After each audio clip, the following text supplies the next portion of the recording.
آپ صرف 1 مہینہ only 1 month نماز کو قائم رکھیے. کچھ بھی ہو جائے، ٹرین چھوٹتی ہے چھوٹ جائے، گاڑی چھوٹتی ہے چھوٹ جائے، کچھ بھی ہو جائے، لیکن نماز مت چھوڑیے. 1 مہینہ اس پر قائم رہیے، پھر 1 مہینے کے بعد نماز خود ہی آپ کو نہیں چھوڑے گی. حدیث حضرت مالک بن حویرث رضی اللہ عنہ سے روایت ہے کہ حضور نبی کریم صلی اللہ علیہ وسلم نے فرمایا، اور جس طرح تم نے مجھے نماز پڑھتے دیکھا اسی طرح نماز پڑھنا. صحیح بخاری کتاب الاذان. وضو ہو کر کسی بھی پاک جگہ پر کعبہ شریف یعنی قبلے کی طرف رخ کر کے کھڑے ہو جائے.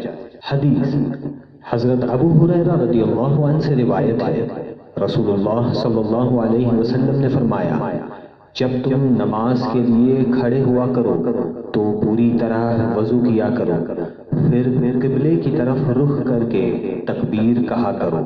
صحیح بخاری کتاب الاستئذان.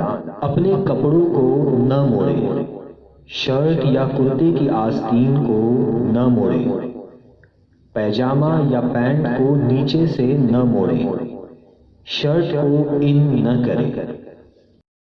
حدیث حضرت ابن عباس رضی اللہ عنہ نبی کریم صلی اللہ علیہ وسلم سے روایت کرتے ہیں کہ آپ صلی اللہ علیہ وسلم نے ہمیں حکم دیا ہے کہ ہم 7 ہڈیوں پر سجدہ کریں اور بحالت نماز کپڑے کو نہ موڑے اور بالوں کو نہ باندھے. صحیح بخاری کتاب الاذان. کھلے سر نماز نہ پڑھے بلکہ ٹوپی یا امامہ پہن کر نماز پڑھے کہ یہ سنت ہے. حدیث حضرت وائل بن حجر رضی اللہ عنہ سے مروی ہے، انہوں نے فرمایا، میں نے رسول اللہ صلی اللہ علیہ وسلم کو دیکھا، آپ نے نماز شروع کی تو ہاتھوں کو شانوں کے مقابل اٹھایا. پھر میں آئندہ سال آیا تو دیکھا صحابہ ہاتھوں کو اٹھاتے تھے اور وہ ٹوپی پہنے ہوئے ہوتے تھے. السنن الکبری للبیہقی. پیروں کو خوب پھیلا کر نہ رکھیں. حضرت انس بن مالک رضی اللہ عنہ سے مروی ہے کہ رسول اللہ صلی اللہ علیہ وسلم جب نماز کے لیے کھڑے ہوتے تھے تو لوگوں کی طرف متوجہ ہو کر یہ فرماتے تھے، اعتدال اختیار کرو، صفوں کو سیدھی رکھو. صحیح ابن حبان جلد 5 صفحہ 542. فائدہ صحیح حدیث میں نماز کے ارکان میں اعتدال اختیار کرنے کا حکم دیا گیا ہے.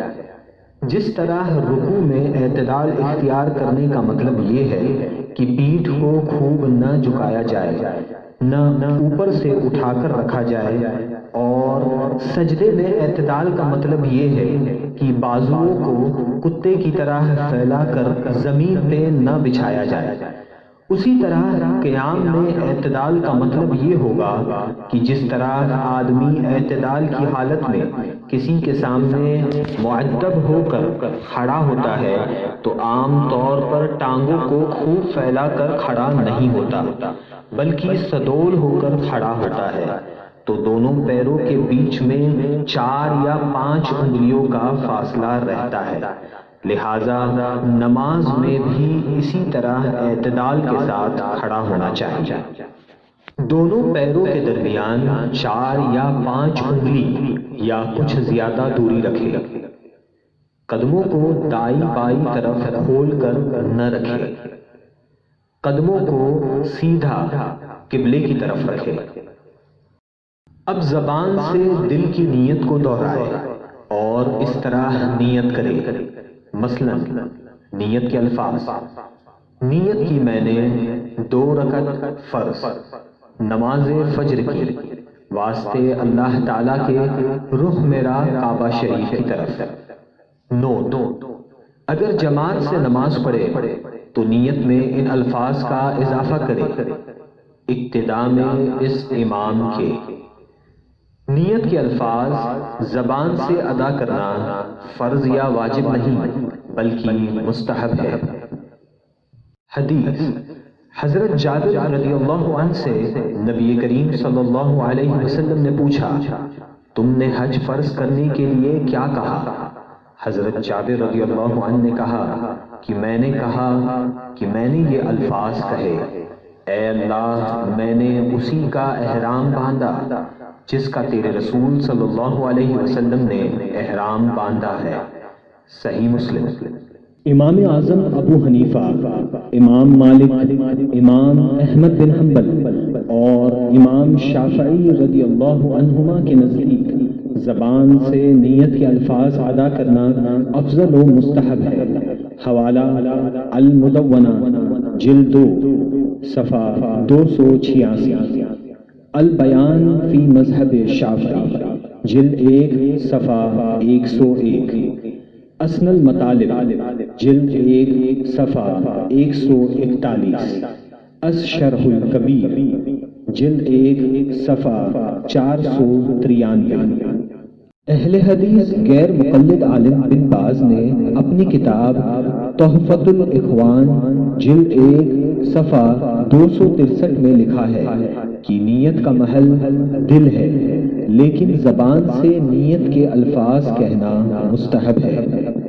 اب اللہ اکبر کہتے ہوئے نماز شروع کرے، دونوں ہاتھوں کو اس طرح کاندھوں تک اٹھائے کہ ہتھیلیوں کا رخ قبلے کی طرف ہو اور دونوں ہاتھ کے انگوٹھے کانوں کی لو کے مقابل ہو، اس طرح کانوں تک اٹھائے۔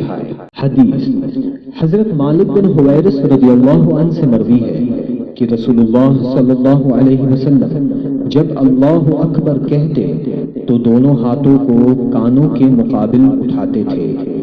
صحیح مسلم۔ ہاتھوں کی انگلیوں کو اس طرح نہ موڑے، تمام انگلیوں کو اس طرح کھلی ہوئی رکھے، ہتھیلی کو اس طرح کانوں سے لگا کر نہ رکھے، ہتھیلی کا رخ بالکل سامنے یعنی قبلے کی طرف ہو۔ اب دونوں ہاتھوں کو ناف کے نیچے باندھ لے۔ حدیث حضرت علی بن ابی طالب رضی اللہ عنہ نے فرمایا، نماز میں ہتھیلی کو ہتھیلی پر رکھ کر ناف کے نیچے رکھنا سنت ہے۔ سنن ابو داؤد۔ انگوٹھے اور 4 انگلیوں سے اس طرح نہ پکڑے، دائیں ہاتھ کی 3 انگلیاں بائیں ہاتھ کی کلائی کے اوپر رکھے اور انگوٹھے اور چھوٹی انگلی کو کلائی کے اوپر اور نیچے رکھ کر کلائی کو پکڑے، نظر سامنے نہ رہے، نظر سجدہ گاہ کی طرف جمائے رکھے۔ اب ثنا پڑھے۔ ثنا پڑھنا سنت ہے۔ ثنا کے بعد تعوذ اور تسمیہ یعنی اعوذ باللہ من الشیطان الرجیم بسم اللہ الرحمن الرحیم پڑھے۔ اس کے بعد سورہ فاتحہ پڑھے اور قرآن کی کوئی بھی چھوٹی سورہ یا 3 چھوٹی آیات یا 1 بڑی آیت پڑھے۔ مقتدی مذہب حنفی کا مقلد ہو تو امام کے پیچھے قرأت یعنی سورہ فاتحہ اور اس کے بعد سورہ کی تلاوت نہ کرے۔ اللہ تعالیٰ قرآن حکیم سورۃ الاعراف آیت نمبر 204 میں فرماتا ہے، ترجمہ، اور جب قرآن پڑھا جائے اسے کان لگا کر سنو اور خاموش رہو کہ تم پر رحم ہو۔ امام بغوی نے کہا کہ حضرت حسن بصری، زہری اور نخعی کا قول ہے کہ یہ آیت قرأت خلف الامام کے بارے میں نازل ہوئی ہے۔ تفسیر مظہری جلد 3 صفحہ 448۔ حدیث حضرت جابر رضی اللہ عنہ سے مروی ہے کہ رسول اللہ صلی اللہ علیہ وسلم نے فرمایا، جس کا امام ہو تو امام کی قرأت مقتدی کے لیے کافی ہے۔ سنن ابن ماجہ۔ حنفی حضرات امام کے پیچھے سورہ فاتحہ کے بعد آمین بلند آواز سے نہ کہے کہ آہستہ آمین کہنا افضل ہے۔ آمین آہستہ کہے۔ حدیث، حضرت وائل رضی اللہ عنہ نے نبی کریم صلی اللہ علیہ وسلم کے ساتھ نماز پڑھی۔ جب حضور نبی کریم صلی اللہ علیہ وسلم نے غیر المغضوب علیہم ولا الضالین کہا تو پست آواز یعنی ہلکی آواز میں آمین کہا۔ مستدرک علی صحیحین جلد 2۔ امام حاکم نے اس حدیث کے تعلق سے فرمایا کہ یہ حدیث شرط بخاری و مسلم پر صحیح ہے اور بخاری و مسلم نے اس کی تخریج نہیں کی، اور علامہ ذہبی نے اپنی تعلیقات میں فرمایا کہ یہ حدیث بخاری و مسلم کی شرط پر ہے۔ اب اللہ اکبر کہتے ہوئے بغیر ہاتھوں کو اٹھائے رکوع میں جائے۔ نوٹ: شافعی حضرات ہاتھوں کو اٹھائے یعنی رفع یدین کرے۔ حدیث، حضرت عبداللہ ابن مسعود رضی اللہ عنہ نے فرمایا کہ کیا میں تم کو اللہ کے رسول صلی اللہ علیہ وسلم کی نماز پڑھ کر نہ دکھاؤں؟ پھر انہوں نے نماز پڑھی اور تکبیر تحریمہ کے علاوہ کہیں پہ رفع یدین نہیں کیا۔ حوالہ مصنف ابن ابی شیبہ جلد 1 صفحہ 213 حدیث نمبر 2441۔ سنن ابو داؤد جلد 1 صفحہ 199 حدیث نمبر 748۔ سنن نسائی جلد 2 صفحہ 182 حدیث نمبر 1026 اور 1058۔ رکوع میں دونوں ہاتھوں سے ران کو نہ پکڑے، دونوں ہاتھوں کو گھٹنوں پر رکھے، پیٹھ اور سر کو اس طرح اوپر اٹھا کر نہ رکھے، سر کو اس طرح نیچے بھی نہ جھکائے، پیٹھ اور سر دونوں کو بالکل سیدھا برابر رکھے۔ اب کم سے کم 3 مرتبہ یا 5 مرتبہ یا 7 مرتبہ یہ تسبیح پڑھے: سبحان ربی العظیم، سبحان ربی العظیم، سبحان ربی العظیم۔ اب رکوع سے سر اٹھائے اور بالکل سیدھا کھڑا ہو جائے اور دونوں ہاتھ کو نہ اٹھائے۔ رکوع سے اٹھنے کے بعد ہاتھوں کو نہ اٹھائے۔ حدیث، حضرت ابو حنیفہ رضی اللہ عنہ فرماتے ہیں کہ امام شعبی رضی اللہ عنہ یہ فرماتے تھے کہ میں نے حضرت براء بن عازب رضی اللہ عنہ کو یہ فرماتے ہوئے سنا کہ رسول اللہ صلی اللہ علیہ وسلم جب نماز شروع کرتے تھے تو دونوں ہاتھوں کو اٹھا کر اپنے دونوں کاندھوں کے مقابل لے جاتے تھے اور سلام پھیرنے تک دوبارہ اپنے ہاتھوں کو نہیں اٹھاتے تھے۔ مسند ابو نعیم، مسند احمد بن حنبل، سنن نسائی، سنن ابو داؤد، مصنف ابن ابی شیبہ۔ رکوع سے اٹھنے کے بعد کہے: سمیع اللہ لمن حمدہ، ربنا ولک الحمد۔ اب بغیر ہاتھوں کو اٹھائے اللہ اکبر کہتے ہوئے سجدے میں جائے۔ سجدے میں جاتے وقت پہلے ہاتھوں کو زمین پر اور بعد میں گھٹنوں کو نہ رکھے۔ سجدے میں جاتے وقت پہلے گھٹنوں کو زمین پر رکھے، پھر ہاتھوں کو رکھے۔ حدیث، حضرت عاصم بن قلیب کے والد سے روایت ہے کہ حضرت وائل بن حجر رضی اللہ عنہ نے فرمایا کہ میں نے رسول اللہ صلی اللہ علیہ وسلم کو دیکھا جب سجدہ کرتے تو اپنے گھٹنوں کو ہاتھوں سے پہلے رکھتے اور جب اٹھتے تو ہاتھوں کو گھٹنوں سے پہلے اٹھا لیتے۔ سنن ابو داؤد۔ ہاتھوں کے بعد پہلے ناک پھر پیشانی کو زمین سے لگائے۔ پیروں کی انگلیوں کو اس طرح ہوا میں زمین سے اوپر اٹھا کر نہ رکھیں۔ پیروں کے انگوٹھے اور کم سے کم 2 انگلیاں زمین سے اس طرح دبا کر رکھیں۔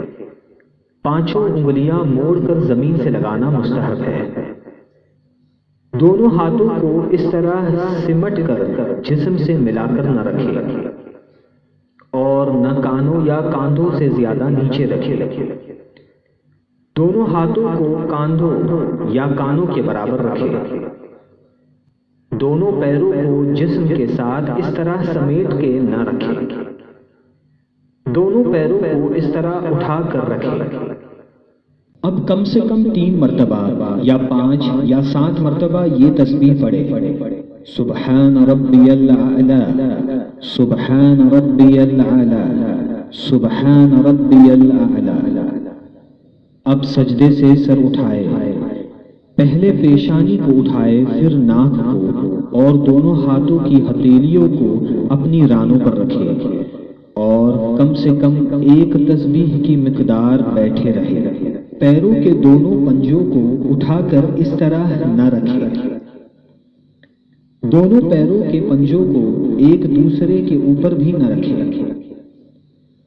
دائیں پیر کے پنجے کو اٹھا کر دائیں سورین کے نیچے رکھے اور بائیں پیر کو بچھا کر بائیں سورین کے نیچے اس طرح رکھے۔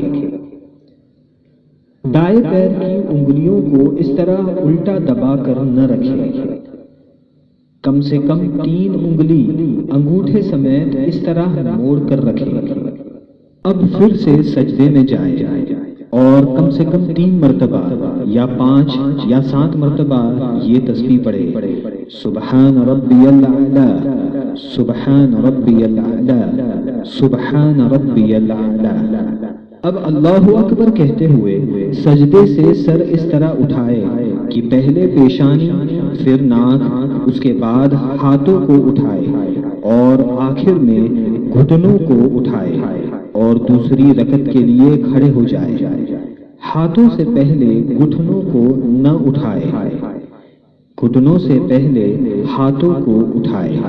حدیث حضرت علی بن ابی طالب رضی اللہ عنہ سے روایت ہے، آپ نے فرمایا فرض نماز میں سنت یہ ہے کہ دوسری رکعت کے لیے اٹھتے وقت زمین پہ ہاتھ نہ ٹیکے مگر یہ کہ معذور شیخ ہو۔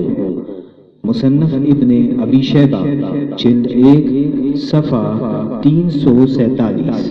دوسری رکعت کے لیے کھڑے ہو جائے اور ویسے ہی پڑھے جیسے پہلی رکعت پڑھی تھی۔ دوسری رکعت میں ثنا نہ پڑھے۔ اب دوسری رکعت مکمل کرے جیسے پہلی رکعت ادا کی تھی اور دونوں سجدوں کے بعد بیٹھ جائے۔